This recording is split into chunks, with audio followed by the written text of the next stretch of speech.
determinar os multiplicadores de Lagrange. E resta determinar os multiplicadores de Lagrange que nós já tínhamos, e mais os multiplicadores de Lagrange novos que a pessoa cismou de colocar. Né? Que coisa é essa? Pô, a situação já estava ruim, você vai piorar. Aí entra a seguinte observação. Entra um teorema que eu também não vou provar. Vocês viram que aqui eu provo que foi fácil, né? Foi difícil, vocês... eu dou referência. Não, a prova, acho que essa prova não é tão complicada, mas ela é...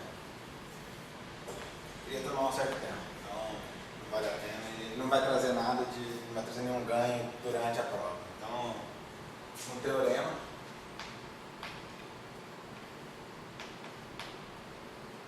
é o seguinte.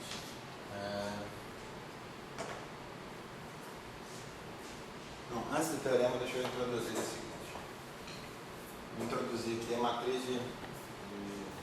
Matriz de vínculos.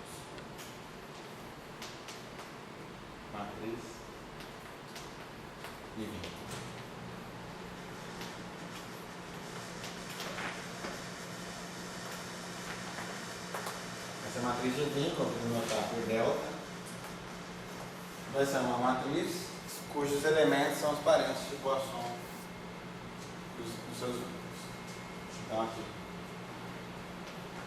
Φ1, Φ1,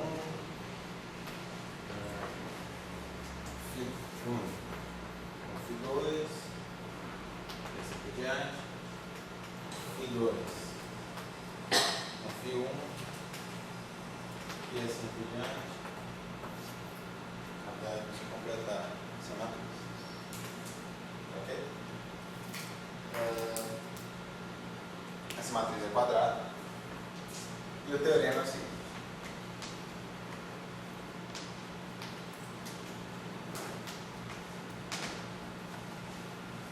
Se os vínculos, se todos os vínculos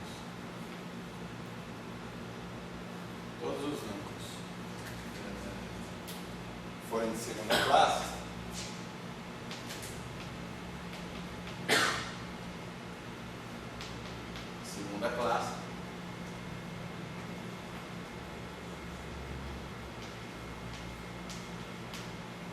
então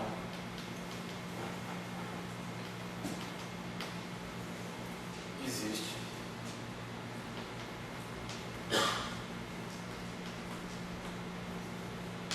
uma matriz inversa. Matriz inversa. A prova para esse teorema.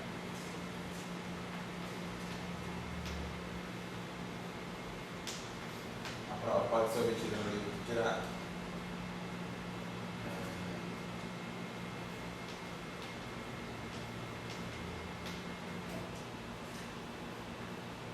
Inclusive, deixa eu fazer uma observação aqui. Na primeira aula, quando eu coloquei essa referência, eu coloquei Dirac, acho que em 2002, se não me engano.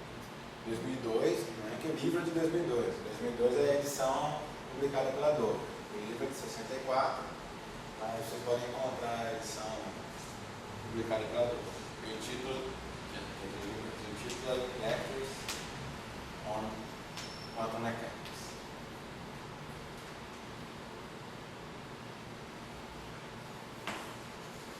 Livraço. Muito bom.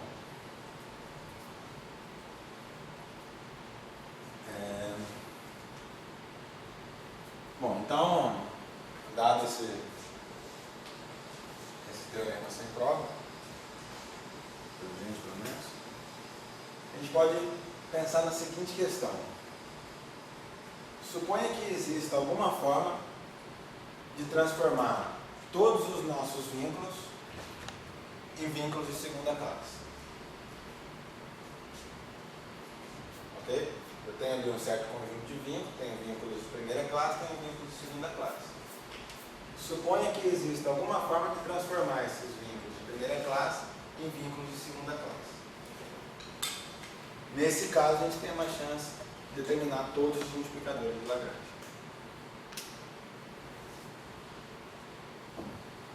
E a ideia por trás é a seguinte: se você transforma todos os vínculos de primeira e segunda, de primeira em vínculos de segunda classe, e você considera as condições de consistência sobre esses vínculos, que eram de primeira classe e se tornaram de segunda classe, você vai se deparar com condições de consistência desse tipo. Deixa eu só ver a notação dele aqui. Vou colocar aqui φ maiúsculo alfa, acompanhando H' mais a soma em alfa de V alfa de φ, esse alfa linha, φ alfa com φ alfa ali. Isso daqui fracamente zero. Esse conjunto de vínculos aqui agora são vínculos agora são vínculos são segunda classe.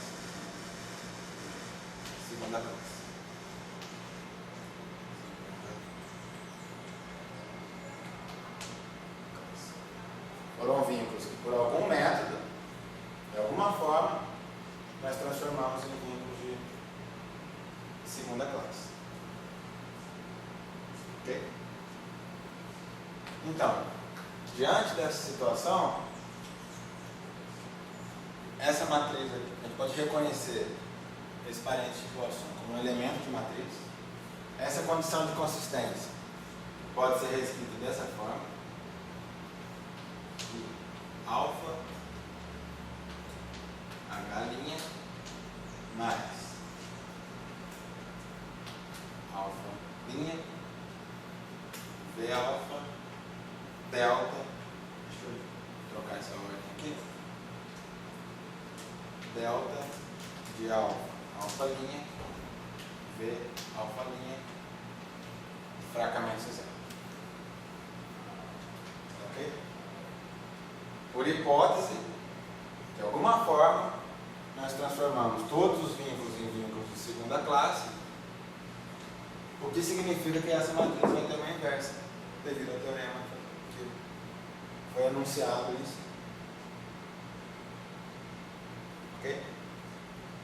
Se essa matriz possui uma inversa, eu posso multiplicar pela inversa essa relação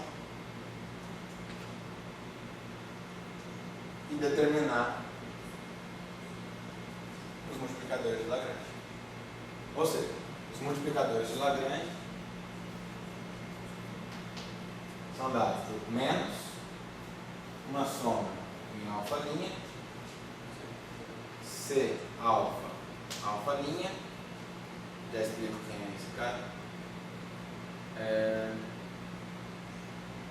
φ alfa linha, H linha, onde esse C alfa linha é definido como elemento da matriz inversa.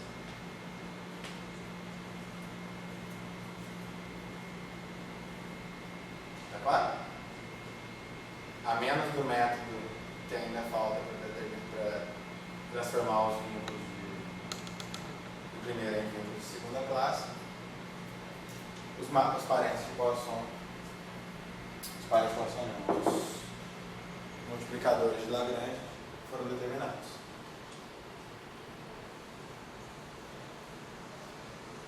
Alguma dúvida? Esse φ alfa é o φ alfa que você definiu ali. Aqui, bom, a princípio sim, mas a gente vai ver que vai ser um conjunto maior do que aquele ali. Tá? Vai ser o conjunto de todos os vínculos que eram de primeira classe e todos os vínculos que eu transformei em vínculo de segunda classe. A gente vai ter que introduzir mais vínculos ainda nessa história, que diz respeito a fixar a calibre. A fixação de calibre entra como um vínculo no espaço de fase.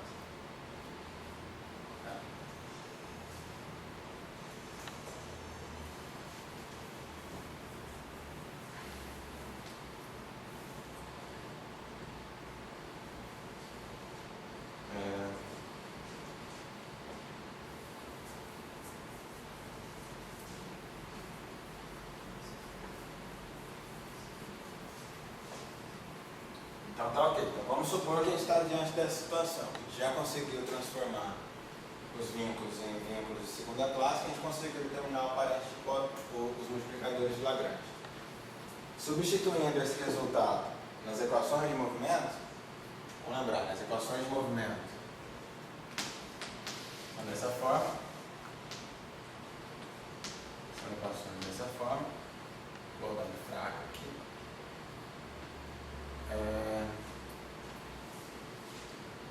Por sua vez, podem ser reescritos dessa forma: H mais uma soma em alfa,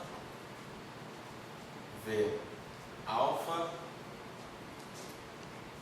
de G, φ alfa, ok? Substituo o V que eu determinei nessa equação.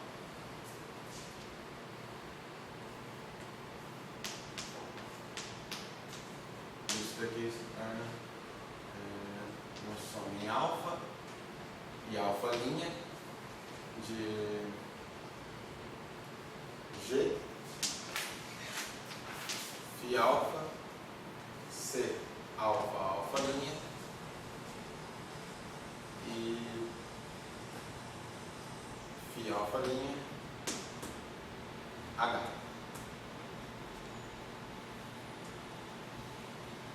Ok? Não tem mais nenhuma arbitrariedade nas equações de movimento. Todos os multiplicadores de Lagrange foram fixados. A dinâmica de um certo conjunto de variáveis agora está fixada. Não depende mais de nenhum parâmetro arbitrário.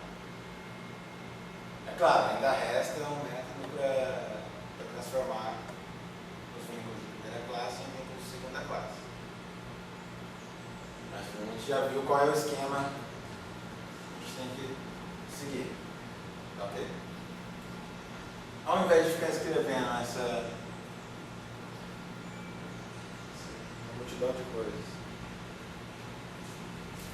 nas equações, o Dirac introduziu uma outra notação, que é a seguinte: para duas quantidades, para duas funções no espaço de fase, ele introduziu o parênteses Dirac.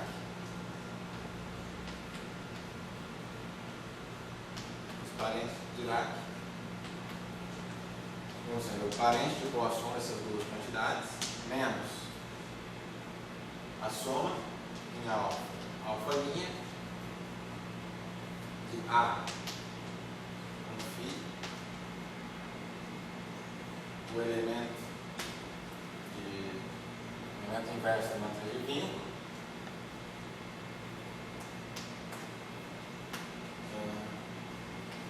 aquele, né?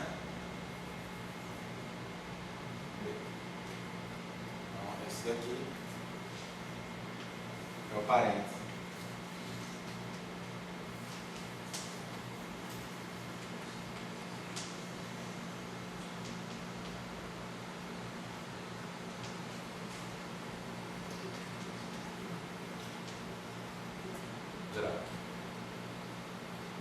Vocês podem verificar que esse parênteses é antissimétrico, é linear, satisfaz a identidade de Jacobi. E qual era o outro mesmo? Tinha mais um. São 4 agora. Antissimétrico, linear, satisfaz a identidade de Jacobi e regra de Leibniz. Satisfaz todas as propriedades. Então, esse daqui é um parênteses de coação generalizada. Ele não satisfaz aquela última relação em que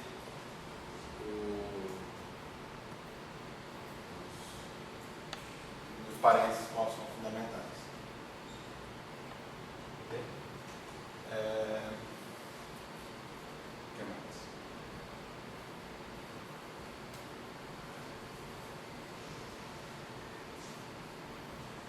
Dirac era um cara tão sinistro que ele tinha 2 parênteses com o nome dele. Tem o Dirac Brackets e tem a notação de bracket também. Não tem nada a ver com isso.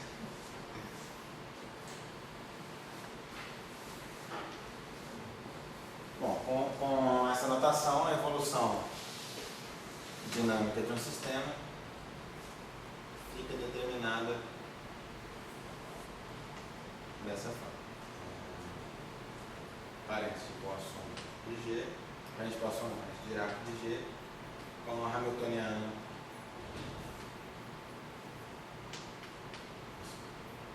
estendida, que não carrega nenhuma arbitrariedade. Esse ponto tem uma relação muito forte, deixa eu fazer um parênteses aqui agora, com a mecânica quântica, ok? O procedimento de quantização canônica, que você passa de um sistema clássico para um sistema quântico, envolve uma receita simples. Você pega os seus observáveis clássicos, as suas variáveis dinâmicas clássicas, transforma essas variáveis dinâmicas em operadores que atuam no espaço de Hilbert, pega os parênteses de Poisson clássicos, que descrevem as equações de movimento clássicas, transforma os parênteses de Poisson em 1 sobre I H cortado vezes o comutador do operador dessas duas quantidades correspondentes. Ou seja, isso aqui, né? Deixa eu ver.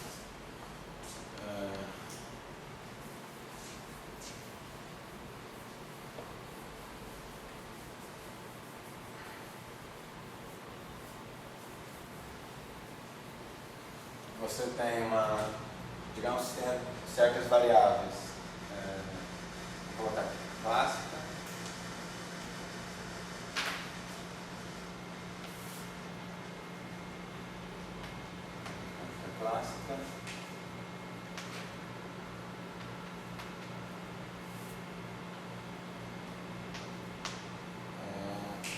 versus mecânica quântica.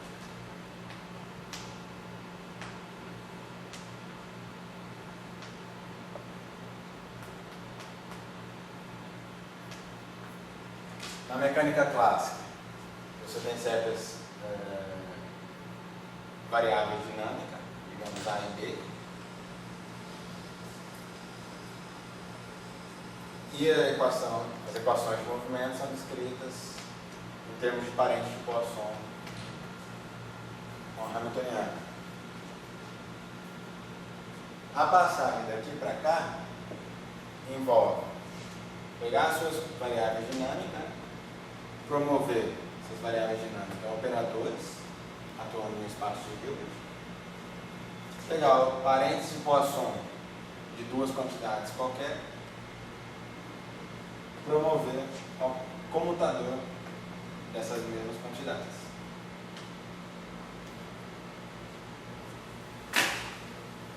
E a partir daqui você desenvolve toda uma construção de autoestados, autovalores e determina os observáveis na mecânica quântica. E foi por aí que surgiu toda essa discussão de sistemas vinculados. Quer dizer, esse problema já existia há muito tempo, mas foi por essa questão que pararam, não, agora a gente tem que resolver isso. A gente precisa quantizar certos sistemas, precisa quantizar a eletrodinâmica, e a eletrodinâmica é um sistema vinculado, e aí? Como você faz essa passagem, sendo que esse cara envolve coisas arbitrárias? Então, para sistemas vinculados, essa passagem é feita em termos de parênteses de Dirac. Transforma os parênteses de Dirac em comutadores. Ok? Agora, fecha essa observação aqui. Curso é clássico.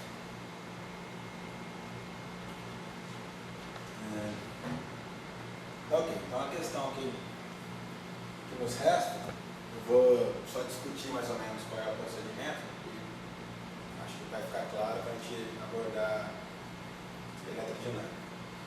Ainda resta determinar quem são determinar um procedimento para fazer com que os vínculos de primeira classe se tornem vínculos de segunda classe. Como a gente faz isso?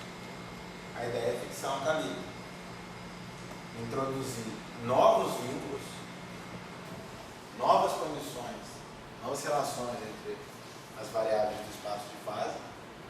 Você vai ter que introduzir, no máximo, uma relação para cada vínculo, um novo vínculo para cada vínculo primário que já existe, e você vai escolher esses vínculos a dedo, de tal forma que eles não tenham parente de Poisson nulo com os vínculos primários. Ou seja, você colocou um novo vínculo no seu conjunto de vínculos que não tem parente de Poisson nulo com aqueles vínculos que eram primários. Portanto, eles não são mais vínculos primários.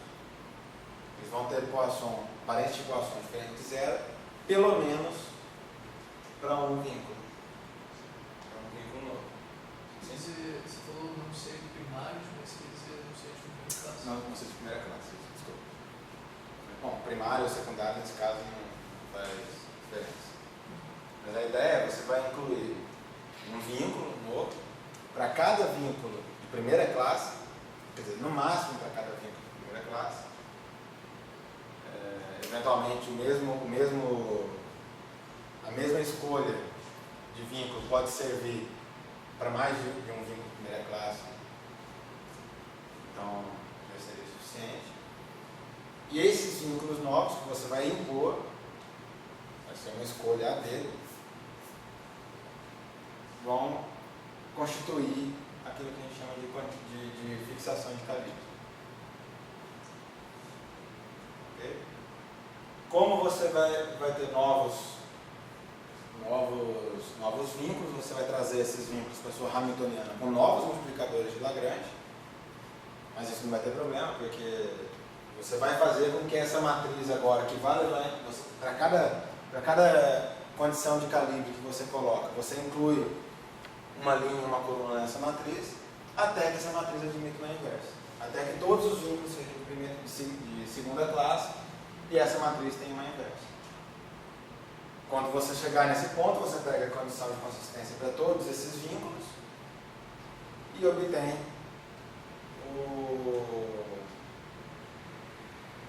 a sua matriz, os seus multiplicadores de Lagrange. Inclusive para aqueles vínculos novos que foram fixados, escolhidos a dedo. Bom, acho que não tem muito o que escrever em relação a isso, vai ficar mais claro quando a gente virar um exemplo concreto. Mas o que resta para a gente fazer é isso, através de um exemplo, entender como funciona essa construção. Como você elimina essa arbitrariedade. Isso não significa que a arbitrariedade foi eliminada do ponto de vista que a dinâmica do sistema eliminou a arbitrariedade, como era o caso em alguma daquelas situações daquele exemplo que a gente considerou ontem. A própria dinâmica do sistema deu conta de determinar os multiplicadores de Lagrange e eliminar a arbitrariedade. Nesse caso não, nesse caso você está eliminando a arbitrariedade com uma escolha sua, com uma escolha de condição de calibre. Você está restringindo a sua evolução. Quando você tiver essa escolha, você vai, basicamente, vamos lembrar daquele desenho de ontem,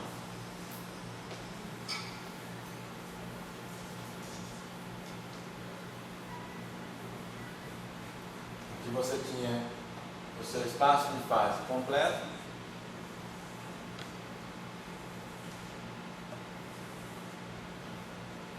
uma hipersuperfície de vínculos,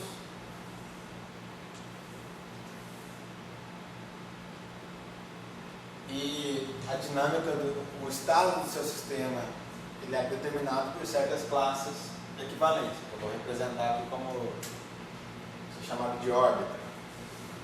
O seu espaço de fase tem uma órbita que determina pontos que são equivalentes por transformações de calibre.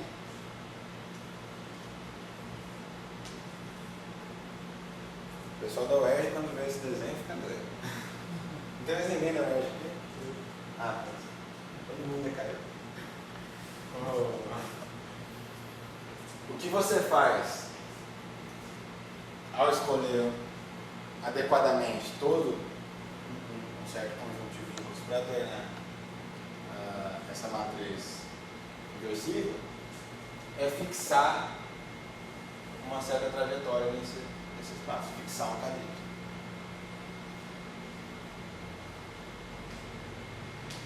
Isso daí é problema para certas teorias, para Yang-Mills isso é um problema imenso.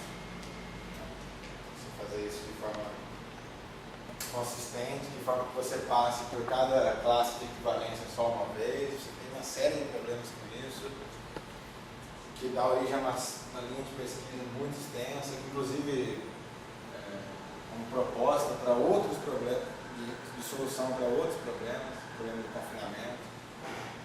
O pessoal lá no grupo Sorella, na UERJ, trabalha com esse tipo de abordagem, fixar o calibre e relacionar isso com o problema de confinamento da QCD. Então é um tópico de intensa pesquisa até hoje. Nesse caso em particular é o problema das ambiguidades de Grigg. Então, bom, por hoje a gente para por aqui. Na semana, agora na próxima semana só, né? Na próxima semana eu volto com uma discussão. Quer dizer, eu vou dar uma pausa no sistema vinculado, vou fazer um apanhado de teoria básica de campos, como colocar tudo isso que a gente desenvolveu no contexto de uma teoria clássica de campos. E aí eu vou precisar de uma aula extra para falar de eletrodinâmica. A gente determina aí qual. Na semana que vem a gente discute qual horário vocês preferem. Então, é isso aí.